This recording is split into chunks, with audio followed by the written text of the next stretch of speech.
उपमुख्यमंत्री अजितदादा पवार यांच्या अपघाताबद्दल रोहित पवार आणि संजय राऊत सातत्यानं प्रश्नचिन्ह उपस्थित करतायत। माझं दोघांनाही एकच सांगणं आहे की या संदर्भात काही पुरावे असतील तर ते पुरावे योग्य यंत्रणांकडे दिले पाहिजे। या प्रकरणामध्ये केंद्र सरकार चौकशी करते, राज्य सरकार चौकशी करते, CBI मार्फत चौकशी करावी अशी मागणी देखील होते। त्याबद्दल देखील सकारात्मक विचार सुरू आहे। असं असताना आणि माननीय शरद पवार साहेबांनी पहिल्याच दिवशी या प्रकरणामध्ये हा अपघात आहे असं स्पष्टीकरण दिलेलं असताना जाणीवपूर्वक पुन्हा पुन्हा तेच मुद्दे का उपस्थित केले जातात हा देखील प्रश्न आहे। या प्रकरणामध्ये सविस्तर चौकशी झाली पाहिजे। अजितदादांच्या अपघातामुळे महाराष्ट्राचं मोठं नुकसान झाले। अजितदादांच्या अपघातामुळे एक चांगला राजकारणी आपल्यातून निघून गेलाय। त्यामुळे या प्रकरणातलं सत्य समोर आलं पाहिजे, परंतु सत्य समोर आणताना आपण जाणीवपूर्वक प्रसिद्धी मिळण्यासाठी आणि स्टंटबाजी करण्यासाठी आरोप करतायत का याचा विचार देखील संजय राऊत आणि रोहित पवार यांनी केला पाहिजे।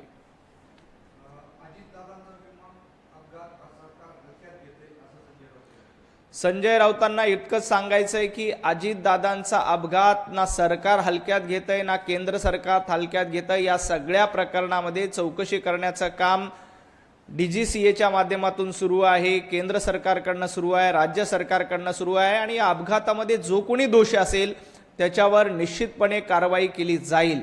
संजय राऊत यांनी स्टंटबाजी करण्यापेक्षा त्यांच्याकडे काही पुरावे असतील तर ते पुरावे निश्चितपणे द्यावेत। काल रोहित पवार आणि संजय राऊत यांची भेट झाली। रोहित पवारांना देखील माझी विनंती आहे की तुम्ही संजय राऊत यांच्यासारखे हवेमध्ये बाण सोडू नका। संजय राऊत रोज उठून खोटे आरोप करतायत, तसं संजय राऊत यांना गुरु करून तुम्ही संजय राऊत जशी स्टंटबाजी करतात तशी स्टंटबाजी रोहित पवार यांनी करू नये, कारण या अपघात गंभीर आहे आणि या अपघाताचं गांभीर्य घालू नका। या प्रकरणामध्ये आपल्याकडे काही पुरावे असतील, आपलं काही म्हणणं असेल तर त्या योग्य त्या ऑथॉरिटीकडे दिलं पाहिजे आणि त्या ऑथॉरिटी त्याची निश्चितपणे चौकशी करतील। स्वतः शरद पवार साहेबांनी देखील यामध्ये स्पष्टीकरण दिलंय की हा अपघात होता, तरीही काही प्रश्न असतील, तरीही काही शंका असतील तर आपण त्या यंत्रणांकडे द्याव्यात। आपल्या सगळ्या शंकांचं निरसन करण्याचं काम संबंधित यंत्रणा निश्चित करतील।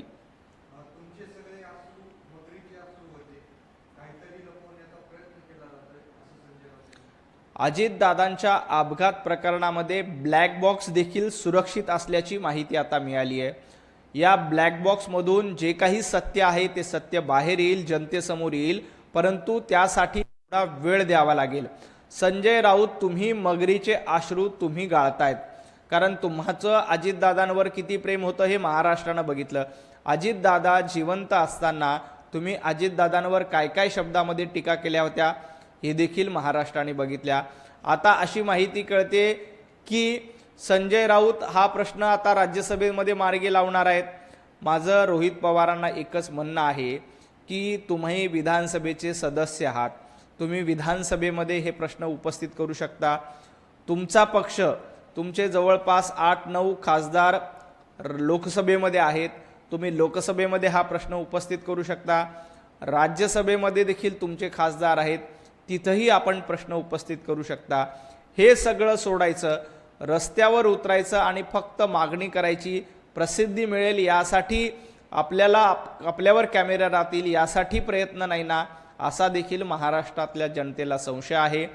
तुमचे लोकसभेमध्ये खासदार आहेत, तुमचे राज्यसभेमध्ये खासदार आहेत, तुम्ही राष्ट्रवादी शरदचंद्र पवार गटाच्या खासदारांना सांगून या प्रकरणामध्ये आवाज उठवला पाहिजे। तुम्हाला संजय राऊतांकडे जायची काय गरज आहे? तुम्ही सांगतायत की संजय राऊतांनी हा प्रश्न राज्यसभेमध्ये मांडावा। अहो, संजय राऊत सातत्यानं खोटं बोलतात, संजय राऊत सातत्यानं दिशाभूल करतायत। संजय राऊतांप्रमाणे तुम्ही महाराष्ट्राची दिशाभूल करू नका, एवढंच मला रोहित पवारांना देखील सांगायचंय।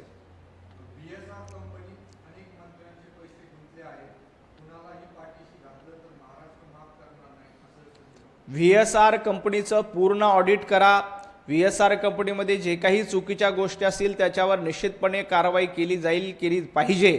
कारण कुठलाही अपघात हा दुर्दैवी असतो। अजितदादांचा अपघात देखील महाराष्ट्राचं मोठं नुकसान त्या अपघातामुळे झाले।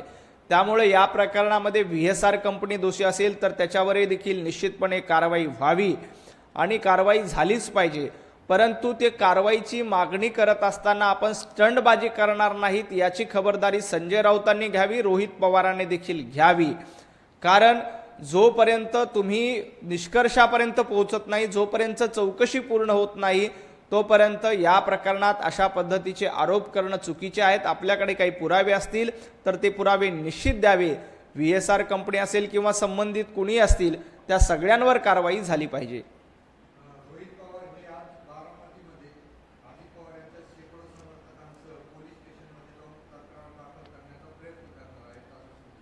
रोहित पवारांनी काल मरीन ड्राईव्ह पोलीस स्टेशनमध्ये जाऊन FIR दाखल करावा अशी मागणी केली। आज बारामतीमध्ये स्वतः रोहित पवार त्यांच्या समर्थकांसह FIR दाखल करावा याबद्दलची मागणी करतायत। रोहित पवारांना इतकंच सांगायचं आहे की अपघात झाल्यानंतर FIR दाखल होत नाही, ADR दाखल होतो। तो ADR यापूर्वीच दाखल झालेला आहे आणि या प्रकरणामध्ये तपास केंद्रीय यंत्रणा करते, राज्याची यंत्रणा करते। आता CBIची मागणी देखील होते, त्याबद्दल देखील विचार सुरू आहे। त्यामुळे ADR ऑलरेडी दाखल झालेला आहे। ADR दाखल झालेला असताना आपण FIRच दाखल करा असा अट्टहास धरणं देखील चुकीचं आहे।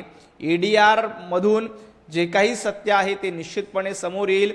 यंत्रणांना पुरेसा वेळ दिला पाहिजे। त्या अपघात खूप मोठा होता, अजितदादांसारखं व्यक्तिमत्व आपण त्या अपघातातून गमावलंय याचं भान देखील आपण ठेवलं पाहिजे। त्यामुळं फक्त आरोप करणं, फक्त आपल्याकडे कॅमेरे मिळाले पाहिजे यासाठी संजय राऊतांसारखी स्टंटबाजी करणं हे बंद करून आपल्याला त्याबद्दलचे काही दावे असतील, पुरावे असतील तर ते निश्चितपणे सादर केला पाहिजे। या प्रकरणामध्ये ADR दाखल झालाय आणि पूर्ण चौकशी होऊन अजितदादांच्या अपघाताचं सत्य हे लवकरच महाराष्ट्राच्या समोर येईल।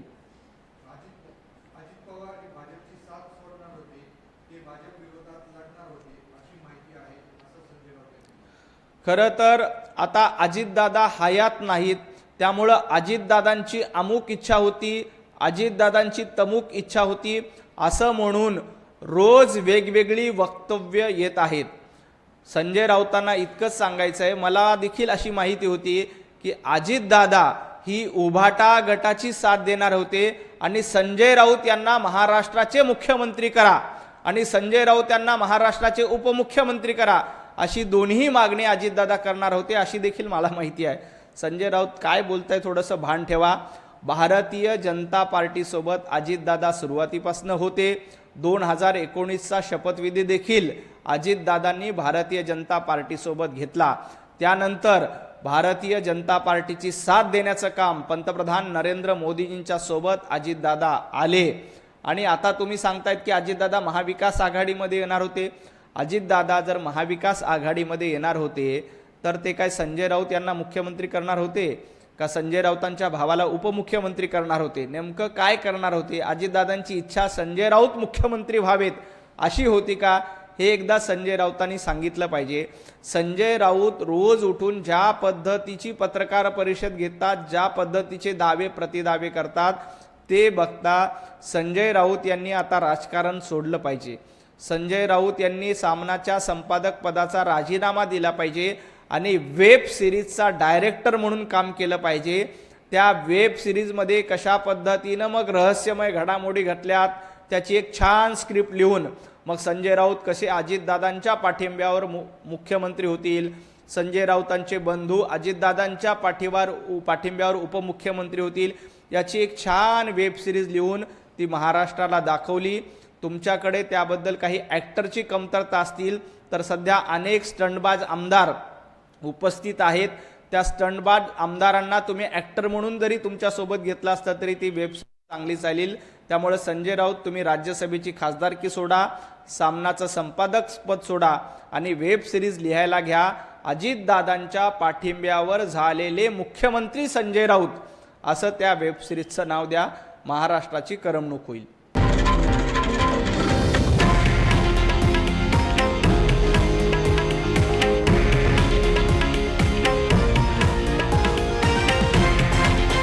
हे आहे देशातील नंबर 1 न्यूज नेटवर्क आणि आपण पाहत आहात TV9 मराठी, एकमेव.